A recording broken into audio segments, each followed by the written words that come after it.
Hi folks, Mr. Long here with a screencast on related rates, specifically on similar triangle related rate problems.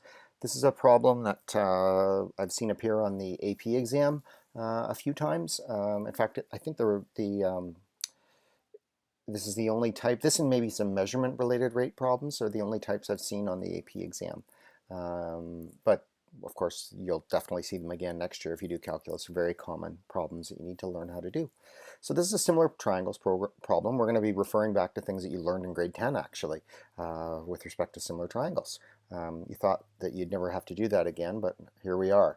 Okay, so what are we going to look at today? Well, here's the situation. So you've got a skateboarder right here, and the skateboarder is moving along the ground this way, okay?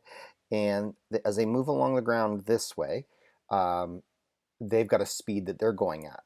At the same time, there's a light up here, okay? There's a light right there. This is a light post right here, and there's a light that's shining down. And I've just drawn a little picture of the skateboarder here.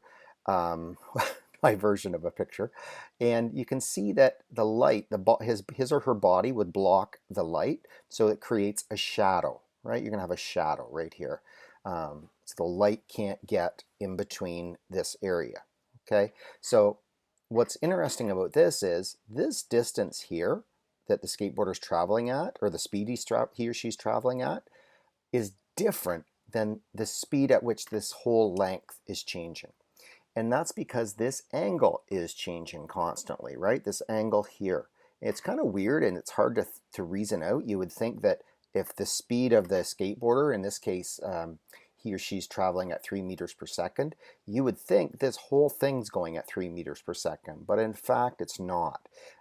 It has to be faster, and I want you to think about that. Why would it have to be faster? Well, as the skateboarder gets further and further away, the angle is changing and it's getting less and less. So this is getting much longer relative to this height. So in fact, C is moving at a faster distance away from B than is E. That's really weird, but that's true. Okay, so what are we going to do? How are we going to solve this problem? Well, again, most of these problems start with a picture. And so what we need to do is draw up a picture, and that's done down here. You can take a look at it. I'll just bring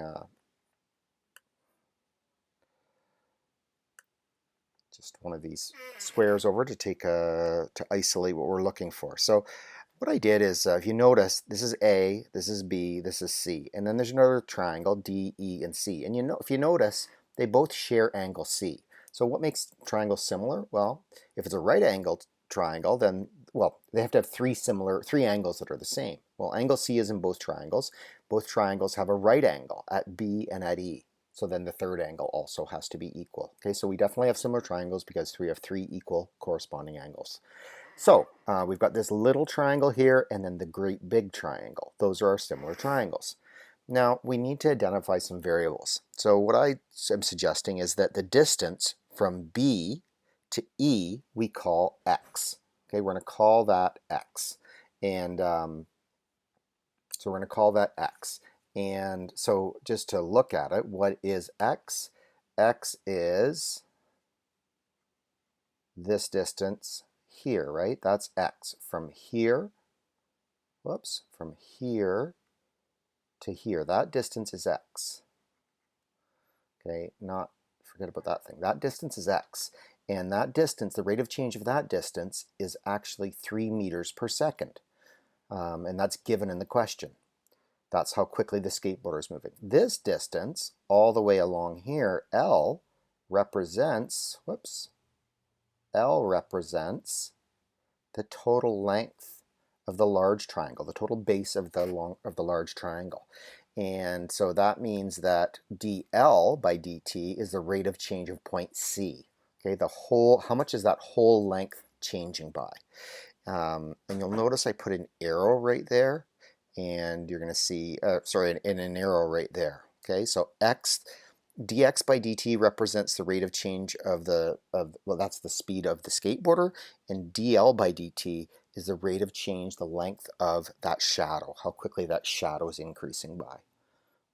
And again, I know this is weird, but that's the way it does work.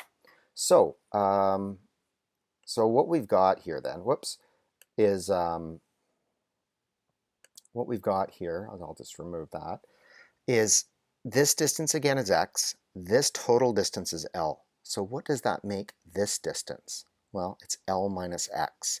That's what's left over. So EC is L minus x. It's given that dx by dt is 3 meters per second.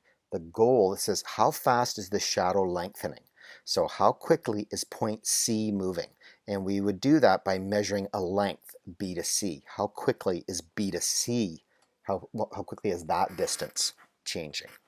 Because you can't really do, yeah, well, anyway, it has to be B to C, right? It has to be B to C. How quickly is B to C changing? Because, why can't it be E to C? Because E is moving and C is moving. So a lot of people want to get a rate of change based on this little distance here, but that has two rates involved. E is moving and C is moving. You've got to have a fixed point. So B is a fixed point. Okay, so if we know all this to be true, then we've got a triangle here, a larger triangle here. They're similar triangles. What rates do we need? Well, we know our goal rate, or what's given, sorry, in the question is dx by dt. We also know that our goal is dl by dt, right? We want to know how quickly point C is moving away from this post, because that'll give us the rate of change of the shadow. And something I should have mentioned here is at the very start, I really should just pause it and have you read over the question carefully before we even start working through. That's maybe a bad habit of mine, to start talking right away without asking you to read over the question. By the way, there's a blank of this printed out online, so you should print it out and fill everything in as you go through it.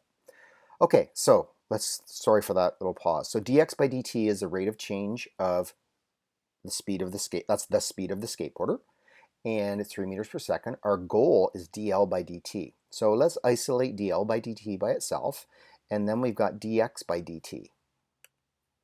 So dx by dt is known. So what do I need to multiply dx by dt by to get end up with dl by dt? Well, I've got a dl on the top and no dl over here. So very clearly, I'm going to need a dl right here.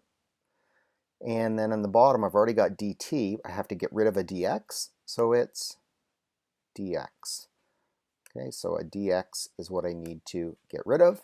And if I do that, then I'm going to have a dx and a dx that divide out, and I'm going to be left with dl by dt, which is what I want.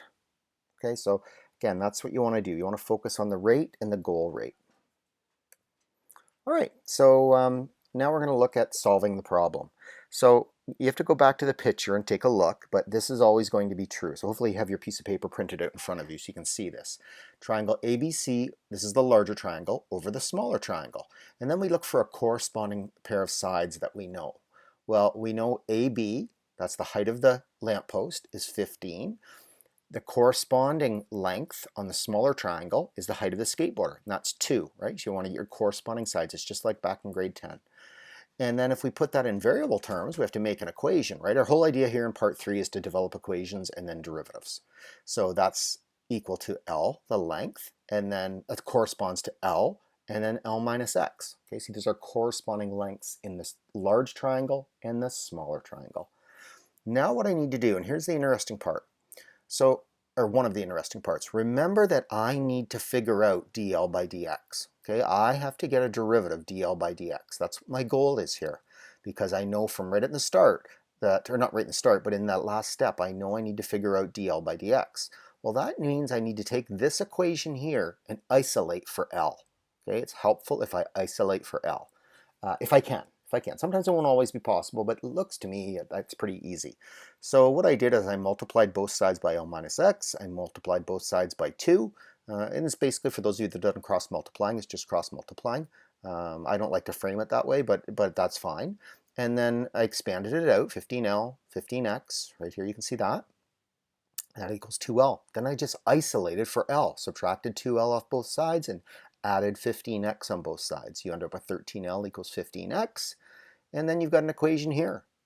You've got L equals 15 over 13. x, right? So that should be 15 there. Whoops, 15 there. 15 over 13x.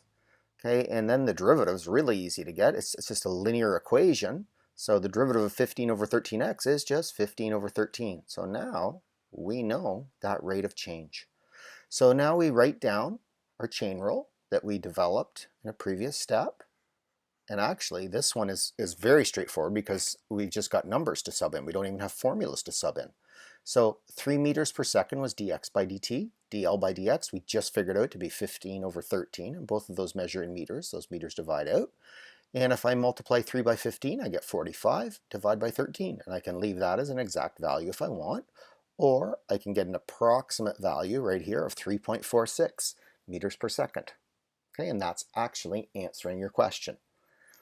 All right, folks. So that's a weird one just because you haven't done. I'm always more uncomfortable with those ones because I'm not sure. With similar triangles, I'm a little bit unsure of myself often. But I think once you go through those, there's 3 of them for you to do for the homework, and they're all basically the same. So you should you'll get good at doing those. And there is no step 5 here. How come? Well, simply because dl by dx wasn't, often this is going to be a formula and we're going to have to substitute values into that. But in this case, we didn't have to.